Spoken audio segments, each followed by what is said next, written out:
Assalamualaikum warahmatullahi wabarakatuh. Perkenalkan, nama saya Lilis Wayu Indasari, Prodi Sistem Informasi. Pada video kali ini, kelompok kami akan membahas tentang machine learning, yang akan dimulai dari tentang pengertiannya, teknik belajar, dan kemudian kerja machine learningnya. Nah, langsung saja kita langsung ke pembahasan materinya. Di tengah pesatnya perkembangan teknologi kecerdasan buatan atau artificial intelligence, belum banyak orang yang mengetahui bahwa kecerdasan buatan itu terdiri dari beberapa cabang. Salah satunya adalah machine learning atau pembelajaran mesin. Teknologi machine learning ini merupakan salah satu dari cabang AI yang sangat menarik perhatian. Kenapa? Karena machine learning merupakan mesin yang bisa belajar layaknya seperti manusia. Kembali ke kecerdasan buatan. Kecerdasan buatan pada pengaplikasiannya secara garis besar terbagi menjadi 7 cabang, yaitu machine learning sendiri, natural language processing, expert system, vision, speech, planning, and robotics. Percabangan dari kecerdasan buatan tersebut dimaksudkan untuk mempersempit luang lingkup yang saat pengembangan atau belajar AI. Karena pada dasarnya kecerdasan buatan memiliki ruang lingkup yang sangat luas. Nah, kita langsung pada pembahasan dari pengertian machine learning. Teknologi machine learning adalah mesin yang dikembangkan untuk bisa belajar dengan sendirinya tanpa arahan dari penggunanya. Pembelajaran machine learning dikembangkan berdasarkan disiplin ilmu lainnya seperti statistika, matematika, dan juga data mining, sehingga mesin dapat belajar dengan menganalisa data tanpa perlu diprogram ulang atau diperintah. Dalam hal ini, machine learning memiliki kemampuan untuk memperoleh data yang ada dengan perintah itu sendiri. Machine learning juga dapat mempelajari data yang ada dan data yang ia peroleh sehingga bisa melakukan tugas tertentu. Tugas yang dapat dilakukan oleh machine learning pun sangat beragam tergantung apa yang dipelajarinya. Istilah machine learning pertama kali dikemukakan oleh beberapa ilmuwan matematika seperti Andrew Mary Legendre, Thomas Bayes, dan Andrei Markov pada tahun 1920-an yang mengemukakan dasar-dasar machine learning dan juga konsepnya. Sejak saat itu, machine learning banyak yang mengembangkan. Salah satu contoh dari penerapan machine learning yang cukup terkenal adalah Deep Blue yang dibuat oleh IBM pada tahun 1996. Deep Blue merupakan machine learning yang dikembangkan agar bisa belajar dan juga bermain catur. Deep Blue juga telah diuji coba dengan bermain catur melawan juara catur profesional dan Deep Blue berhasil memenangkan pertandingan tersebut. Peran machine learning banyak membantu manusia dalam berbagai bidang. Bahkan saat ini penerapan machine learning dapat dengan mudah kamu temukan dalam kehidupan sehari-hari. Misalnya, saat kamu menggunakan fitur Face Unlock untuk membuka perangkat smartphone kamu. Atau saat kamu menjelajah di internet atau media sosial, kamu sering disungguhkan dengan beberapa iklan. Nah, iklan-iklan yang bermunculan juga merupakan hasil pengolahan machine learning yang akan memberikan iklan sesuai pribadi kamu. Sebenarnya, masih banyak contoh dari penerapan machine learning yang sering kamu jumpai. Lalu pertanyaannya, bagaimana machine learning belajar? Machine learning bisa belajar dan menganalisa data berdasarkan data yang diberikan saat awal pengembangan dan data saat machine learning sudah digunakan. Machine learning akan bekerja sesuai dengan teknik atau metode yang digunakan saat pengembangan. Apa saja tekniknya? Mari kita simak bersama berikut. Ada beberapa teknik yang dimiliki oleh machine learning, salah satunya adalah supervised learning. Supervised learning merupakan teknik yang bisa kamu terapkan pada pembelajaran mesin yang bisa menerima informasi atau sudah ada pada data dengan memberikan label tertentu. Diharapkan teknik ini bisa memberikan target output yang dilakukan dengan membandingkan pengalaman belajar di masa lalu. Unsupervised learning. Teknik unsupervised learning merupakan teknik yang bisa kamu terapkan pada machine learning yang digunakan pada data yang tidak memiliki informasi yang bisa diterapkan secara langsung. Diharapkan teknik ini dapat membantu menemukan struktur atau pola tersembunyi pada data yang tidak memiliki label.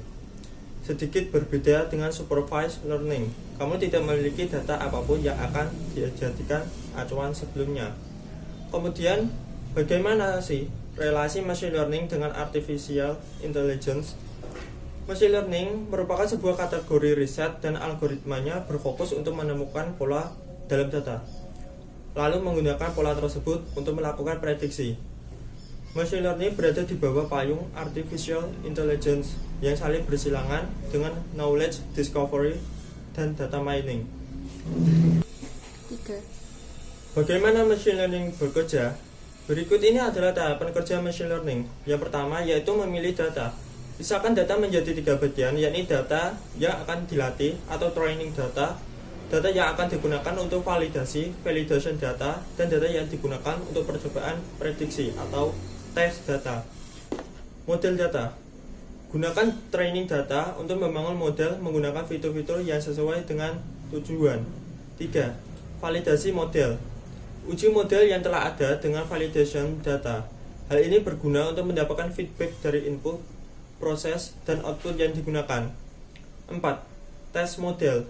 Lihat perbandingan kinerja model yang sudah divalidasi dengan tes data. 5. Gunakan tes model. Aplikasikan model yang sudah dilatih untuk membuat prediksi data baru. 6. Sesuaikan model, yaitu perbaiki kinerja algoritma dengan lebih banyak data, fitur yang berbeda, dan parameter yang disesuaikan. Kemudian bagaimana mesin dapat belajar? Berikut ini adalah cara-cara mesin belajar dan membentuk istilah machine learning. Yang pertama, programming tradisional. Dengan cara ini, software engineer menulis sebuah program yang mengajarkan mesin untuk memecahkan masalah. Kemudian, mesin atau komputer mengikuti prosedur yang telah dibuat dan menghasilkan solusi. 2. Statistik. Metode statistik digunakan oleh analisis untuk membandingkan hubungan beberapa variabel. 3. Machine learning. Seorang data scientist menggunakan data set yang sudah dilatih untuk mengajarkan komputer hal-hal apa saja yang harus dilakukan. Kemudian yang keempat, aplikasi pintar. Aplikasi pintar menaikkan akurasi hasil artificial intelligence. Contohnya, drone bisa menghasilkan pemetaan lahan pertanian yang akurat berdasarkan pengumpulan data. Penerapan machine learning. Machine learning memang sedikit sulit untuk dipahami dan sering menimbulkan kebingungan. Akan lebih mudah jika membahasnya dengan melihat penerapannya langsung. Berikut ini adalah contoh penerapan machine learning dalam kehidupan sehari-hari. Yang pertama, bidang computer vision. Machine learning yang dimanfaatkan dalam suatu aplikasi yang dapat mengenali wajah seseorang. Anda dapat menemukan hal ini dalam media sosial, CCTV, dan bahkan smartphone yang sedang Anda pegang sekarang. Lalu ada juga machine learning yang digunakan dalam pendeteksian tulisan tangan menjadi teks dalam penerjemahan. Hal-hal ini adalah contoh dari penerapan machine learning dalam bidang computer vision. Kemudian yang kedua yaitu bidang informasi retrieval. Masih berhubungan dengan penerjemah, bedanya kali ini untuk menerjemahkan bahasan menggunakan komputer. Machine learning mampu membantu menerjemahkan bahasa dengan mengubah suara menjadi teks dan juga filter anti-spam dalam platform email. Selanjutnya yang ketiga yaitu bidang kedokteran. Penerapan machine learning di bidang kedokteran dapat berupa deteksi penyakit pasien dengan mempelajari data-data yang berhubungan dengan gejala yang ditunjukkan. Misalnya, mendeteksi sakit jantung yang dilihat dari hasil rekaman elektrokardiogram. Kemudian yang keempat yaitu speech understanding. Anda pernah menggunakan asisten pada smartphone hanya dengan menggunakan suara? Maka Anda sudah berhubung langsung dengan machine learning. Pada penerapan speech understanding, machine learning akan mengingat dan memproses suara Anda sehingga Anda tidak akan perlu repot mengetik, hanya cukup mengucapkan apa yang kita cari atau apa yang kita butuhkan. Dalam sekejap, apa yang Anda cari akan muncul di layar smartphone Anda. Kemudian yang kelima yaitu recommendation search pada Google. Sepertinya ini yang paling sering ditemui oleh kita, mesin pencari Google. Saat kita mengetik sesuatu di dalam kolom search Google, maka Google akan memunculkan rekomendasi dari hal yang sedang kita cari. Jika Google kita sedang login, maka Google juga akan menampilkan hasil pencarian yang pernah kita cari. Sebetulnya, tidak hanya Google Search, penerapan recommendation search juga sering ditemukan di Facebook saat kita sedang mencari seseorang, atau pada saat kita sedang mencari produk di salah satu marketplace. Nah, dari pembahasan tadi, ada 2 machine learning yang mampu mengalahkan manusia. Apakah ini akan menjadi ancaman atau malah membawa perubahan yang lebih baik?